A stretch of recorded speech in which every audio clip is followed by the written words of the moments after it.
Frumoși mei pești, ce faceți, dragilor? Astăzi facem etalarea pentru luna iulie. Bine ați venit! Vom vorbi despre iubire și despre bănuți. Așadar, începem ca întotdeauna cu peștii care au deja o relație, să vedem care este atmosfera din punct de vedere emoțional în această lună de vară, da? În luna iulie. Începem. Galeașca, vedem mișcare, vedem avans, avem îndrăgostiții, ok, și avem as de cupe, foarte frumos ce vedem aici, 7 de spade la capătul cărților, nu-mi place această atitudine. 7 de spade pentru mine este cartea celui care umblă cu musca pe căciulă sau cel care nu este ceea ce pare. Sau cel care încearcă să se fofilească, da? Atmosfera, să spunem așa, în ceea ce privește relația voastră, este una de vrem să avansăm, vrem să trecem peste, dar ajungem într-o răscruce de drumuri la scurt timp, ne iubim, dar nu știm cum să trecem, da, peste anumite etape. Există sentimente aici, există dorință, există dorința de a rămâne în această relație, doar că aici ori cineva se simte cu musca pe căciulă, ori cineva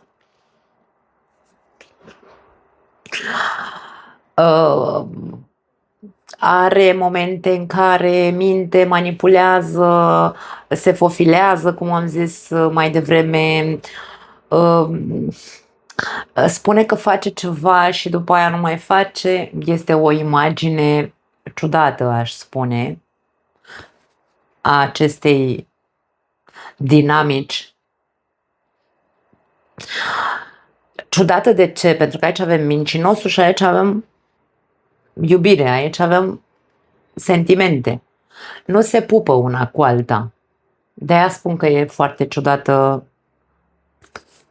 și contradictorie, într-un fel sau altul, imaginea acestei relații. Îndrăgostiții vorbesc și despre alegeri în tarot. Dacă ne dorim să avansăm și să luptăm pentru relația asta, pentru că există iubire, hai să alegem să luptăm pentru relația asta.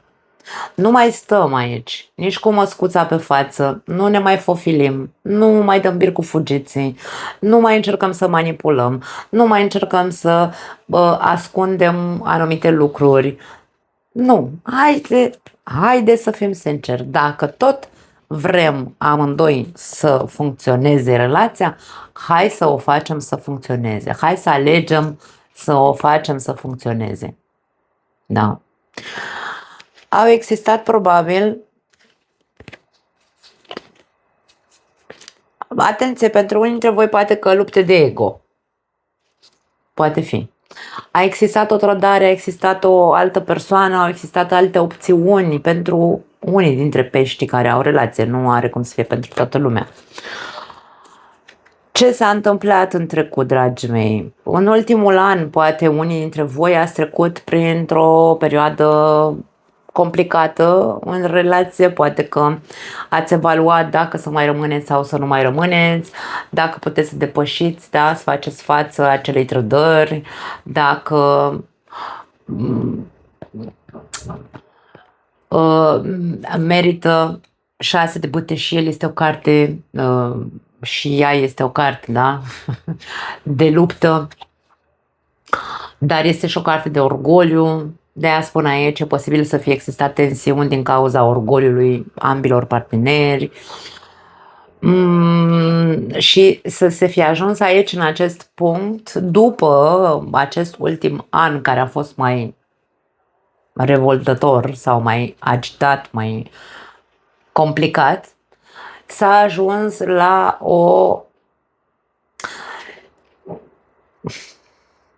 energie de măscuță pe față, dar atenție că poate fi și o energie de interes. Dacă aș lua pozitiv acest 7 de spade, pot să spun Ce interes aveți fiecare dintre voi în această relație? Alegeți odată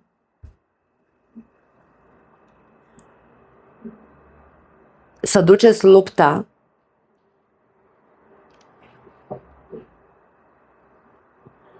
pentru a vă repune relația pe picioare, nu pentru a vă mai, cum să zic,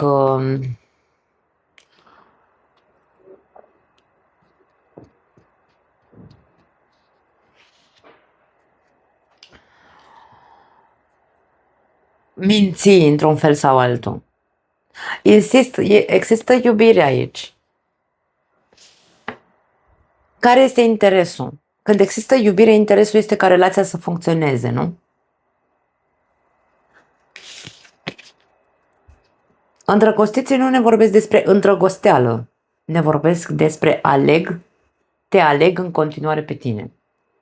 Aici, în acest context, da? Și voi lupta pentru relația asta. De ce să existe măscuță pe față? De ce să existe manipulare? De ce să existe o viață paralelă? Viață paralelă în ce sens? 7 de spade poate fi imaginea celui care trădează.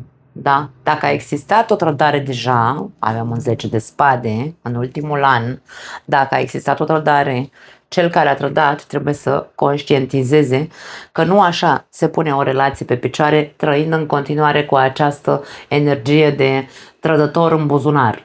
Da? Cam asta este ideea. Dacă tot ne dorim ca relația să avanseze, să funcționeze și să continue, să trecem la un alt nivel, da? Să depășim toate problemele pe care le-am avut, hai să alegem să o facem cu adevărat. Te aleg pe tine. Dar nu e doar despre a vorbi și apoi să mă fofilesc. Este despre a continua să facem. Te aleg pe tine, să trăiesc lângă tine, dar dacă te aleg, nu te aleg în continuare cu această energie de trădător, cum am zis, trebuie renunțat la ea. Interesul trebuie să fie, de aia zic, partea pozitivă este, interesul trebuie să fie doar și doar pentru relație. Să nu mai existe altceva în plus. Sau altcineva în plus, o a treia persoană. Bun, hai să vedem cei singuri. Pești singur, ce se arată din punct de vedere sentimental pentru voi, dragi mei, în luna iulie?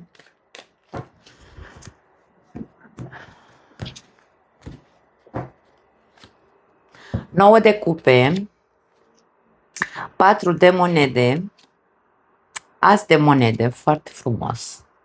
As de cupe, wow!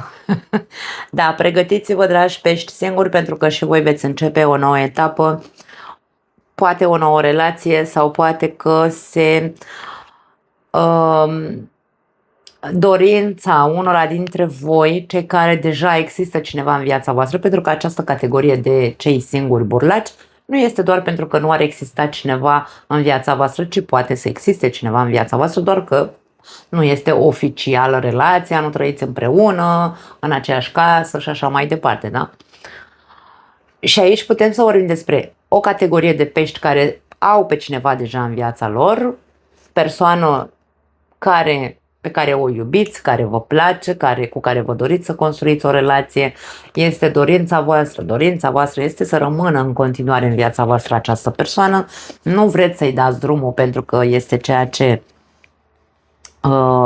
vă umple, da, din toate punctele de vedere. Așadar, aici vedem această imagine de vreau să mergem și mai serios cu această relație, da. Pe cealaltă parte, pentru alții dintre voi care nu aveți pe nimeni în viața voastră, este un soi de, aș spune, o altă categorie aici, da, relaționată cu nu am pe nimeni în viața mea, satisfacție, tu cu tine ești foarte bine, nu te Hai să spunem așa că e atitudinea aia de eu nu renunț la ceea ce sunt, la cum simt, la ce sunt pentru nimeni, da? Eu mă simt bine cu mine singur, un burlac aici, jet be jet, să-i zicem așa, care se iubește pe el, iubește libertatea pe care o are, iubește viața pe care o are și nu am imaginea aventurii sau a minciunii, nu, este o persoană deschisă către a cunoaște pe altcineva, însă este o persoană care nu neapărat își dorește ceva bătut în cuie pe termen lung, da. Pe de altă parte, tot pentru cei care nu aveți pe nimeni în viața voastră,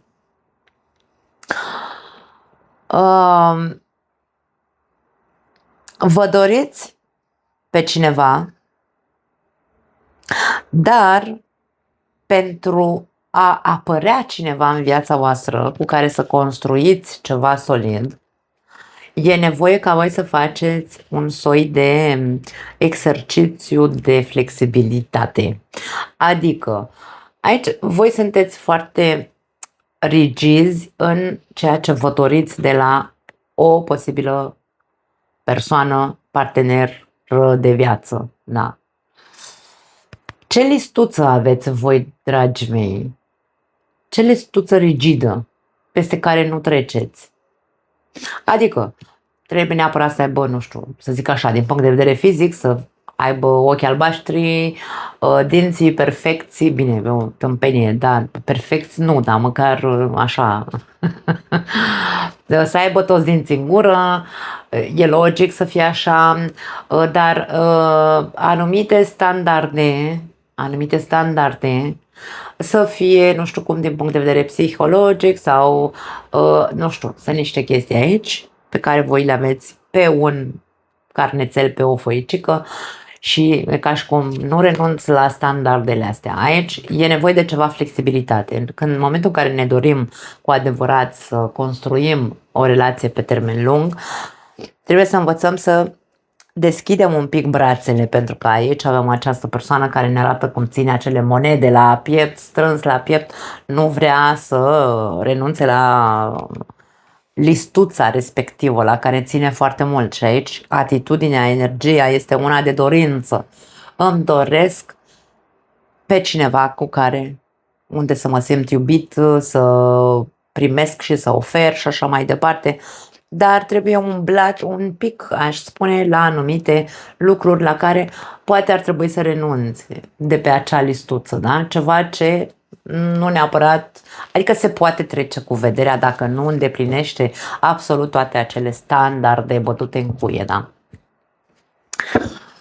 Cam aia este. Și apoi, bineînțeles că, de ce nu, există șanse să apară cineva, acel cineva pe care ți-l dorești. Hai să vedem finanțele, ce se arată din punct de vedere financiar în luna iulie pentru voi, dragi mei, pentru pești.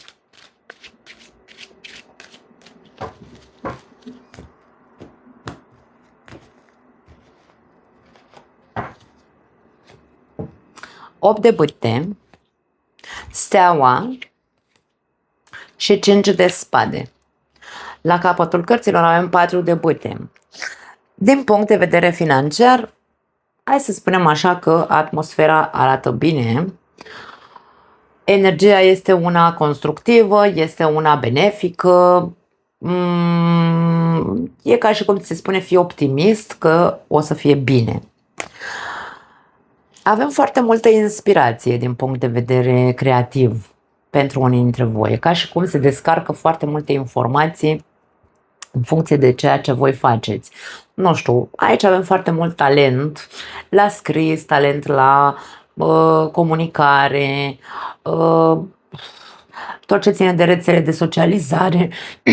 de socializare, tot ce ține de vindecare, da. Este un soi de creștere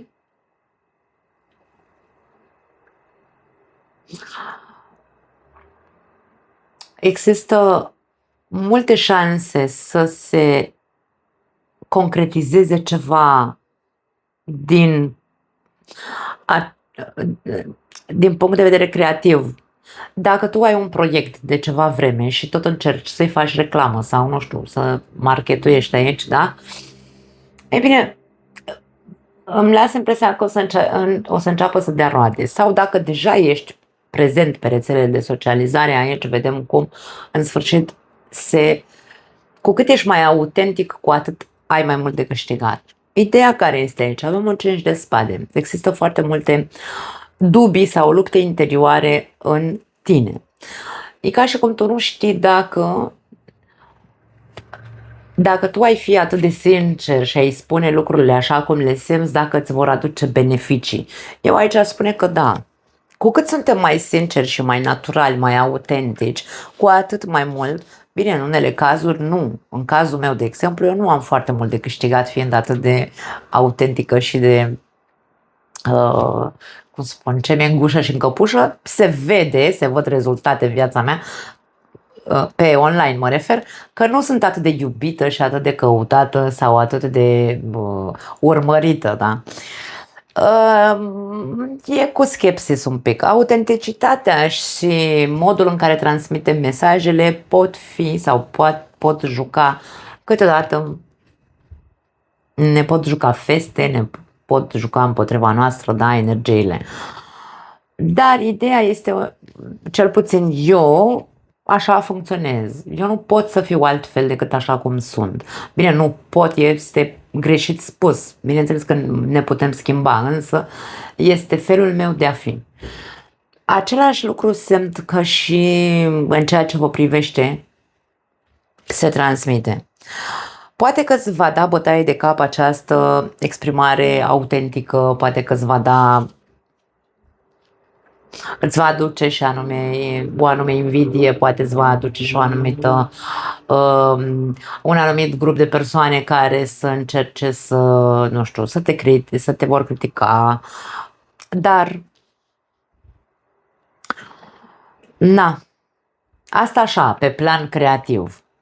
Dacă vorbim despre un job, pentru unii dintre voi e posibil să aveți niște conflicte dar sunt conflicte din punct de vedere comunicativ, adică vă certați cu cineva, fie un coleg de muncă, n-aș spune neapărat că e un șef, Steaua nu este o carte care să ne arate un lider, dar e ca și cum vă luptați, fiecare spuneți adevărul vostru și pare că va ieși ceva vâlvă din asta, dar există soluții. Există soluții dacă știm cum să discutăm și să nu ducem lupte, să o lângănim, da? Aici cu orgolii sau alte chestii. Nu am indicii foarte mari că e o chestie de orgoliu, dar aici este vorba despre sinceritate. E ca și cum, ok, dacă fiecare dintre voi ați fi sincer cu adevărat, ați vedea, da, adevărul aici, l-ați vedea că nu are sens să duceți această luptă, să o mai duceți. Dacă nu aveți un job, sunt mesaje, 8-ul de bâte sunt mesaje care vin către voi, mesaje dacă sunteți sunați sau primiți e-mail-uri sau ceva de genul, aici ca și cum vi se spune, nu refuzați. Mergeți la fiecare dintre interviurile care le veți avea în cazul în care sunteți chemați, mergeți și încercați să fiți cât mai deschiși posibil.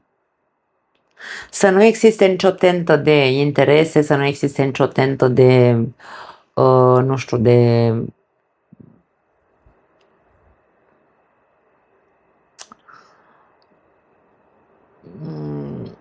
nu vă lăsați, nici nu vă lăsați, încercați să fiți foarte intuitivi, peștii sunt foarte intuitivi, încercați să prindeți, de-aia spun inspirația aici, încercați să prindeți mesajele care vin către voi Pentru că e posibil să existe anumite mesaje cu dublu înțeles, e posibil să existe anumite propuneri contractuale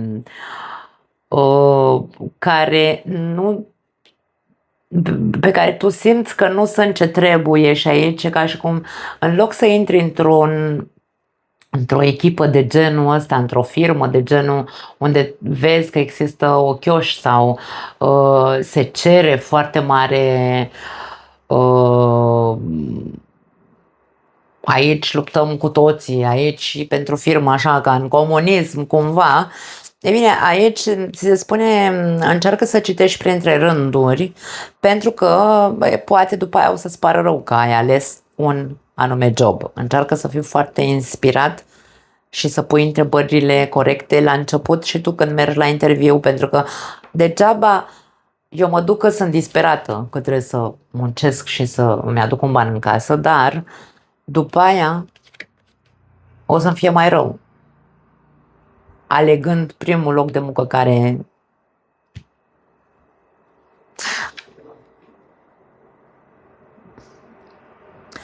asta aș spune, să fiți atenți la ațățări din astea, la invidioși, la hateri, poate să fie, da, la modul în care spuneți, nu acceptați orice, poate fi și asta, cinciul de spade, poate fi pe pozitiv, un soi de, fii atent, nu te lăsa dus de nas. Fii atent și la telefon, că poate te sună cineva și tu, nu știu, ești așa cu băieții la o bere, de exemplu, și ignori telefonul și poți să pierzi o oportunitate, da, din punct de vedere al unui job, de exemplu. Poate fi și asta. Încercați să, nu știu, extrageți voi mesajele care credeți că se potrivesc cu situația voastră. Dar cam asta este.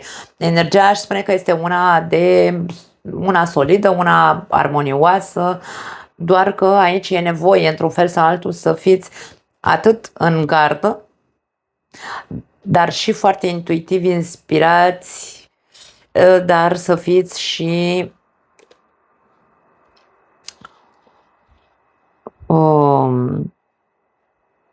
autentici, cum am zis, pentru partea cu creativitatea. Nu știu să zic. Încercați să fiți cât mai fără pată, îmi vine să zic, în această perioadă. Nu știu ce înseamnă aceste mesaje pentru fiecare dintre voi. Nu mai am altceva, dragii mei. Mă opresc aici, vă pupăcesc, ne vedem data viitoare. Ceau!